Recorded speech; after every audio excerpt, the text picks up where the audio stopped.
Durante la Guerra de los 100 Años, han aparecido figuras que hoy en día son reconocidas por sus papeles importantes durante la contienda como la legendaria Juana de Arco, pero hay una figura poco hablada durante ese período histórico, pero que tuvo un papel principal en el juicio y más tarde ejecución de Juana de Arco. Hablamos del obispo Pierre Cauchon. Pierre Cauchon era nada más y nada menos que el obispo de Beauvais en Francia. Un hombre brillante que demostró sus habilidades diplomáticas y conciliadoras en la época del Gran Cisma Papal de Occidente del 1378.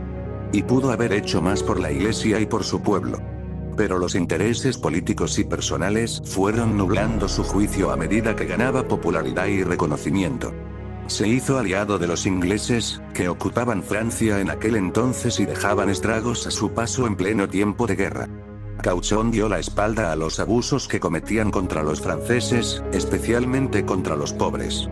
Ahí Juana de Arco aparece en el escenario histórico, abandonando su vida privada, dedicada a la piedad y a Dios, para rescatar a su país. Al enterarse de las victorias milagrosas de Juana de Arco, Cauchon comienza a seguir sus pasos. Luego, al enterarse que había sido capturada, entra en negociaciones fraudulentas para ponerla en manos de los ingleses, para enjuiciarla él mismo. Recibió muy buen dinero por este fraude. En una carta fechada el 20 de febrero de 1431 y enviada a los asesores y a otras personas convocándoles a comparecer la mañana del día siguiente para la primera sesión de interrogatorio público de Juana, Pierre Cauchon citó la concesión de la jurisdicción dentro de la ciudad de Rouen por parte del capítulo de la Catedral de Rouen con el fin de llevar a cabo el juicio contra Juana. Sin dicha concesión, no habría podido llevar a cabo las audiencias al no encontrarse en su diócesis natal. También declaró que Juana era vehementemente sospechosa de herejía y que se habían extendido notoriamente los rumores de sus actos y dichos que herían nuestra fe. Esta era la base de la difamatio, requisito necesario para presentar cargos contra un sospechoso. También aludió a la esperada ausencia del viceinquisidor de Rouen, Jean Lemaistre, cuya presencia era requerida por el derecho canónico para validar el proceso. La ausencia de Lemaitre fue explicada posteriormente durante el juicio de apelación por 4 testigos presenciales, que dijeron que Lemaistre tenía objeciones al juicio y se negó a cooperar hasta que los ingleses le amenazaron de muerte. El Tribunal de Apelación de la Posguerra declaró más tarde que estos puntos eran violaciones de las reglas de la Iglesia. En respuesta a la citación del obispo Cauchon en esta misma fecha, el sacerdote y alguacil Jean Massieu informó de que Juana había aceptado comparecer ante el tribunal, pero solicitó que se convocara a eclesiásticos de la parte francesa en número igual al de la parte inglesa, como exigían las normas de la Iglesia, y pidió que se le permitiera oír misa. En respuesta, el promotor fiscal, Jean d'Estivet, prohibió a Juana asistir a los oficios divinos, citando especialmente la impropiedad de las prendas a las que se aferraba, según la transcripción del juicio, traducción de Barret.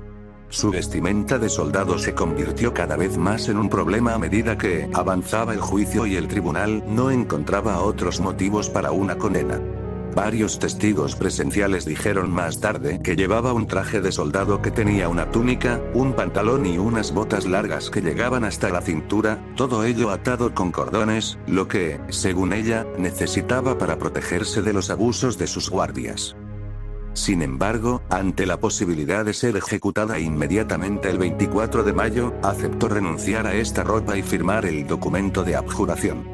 El 28 de mayo, Juana se retractó de su anterior abjuración, volvió a vestirse de hombre y fue acusada de recaer en la herejía. Fue declarada recaída, lo que dio al tribunal una justificación nominal para hacerla ejecutar. Solo aquellos que habían recaído, es decir, aquellos que habiendo conjurado sus errores volvían a ellos, podían ser condenados a muerte por un tribunal de la Inquisición y entregados para la muerte. El 30 de mayo de 1431, Juana de Arco fue quemada en la hoguera del Mercado Viejo de Rouen. Eventualmente, Francia salió victoriosa de la guerra. Los planes personales y políticos de Cauchon no prosperaron. Fue perdiendo popularidad hasta su muerte.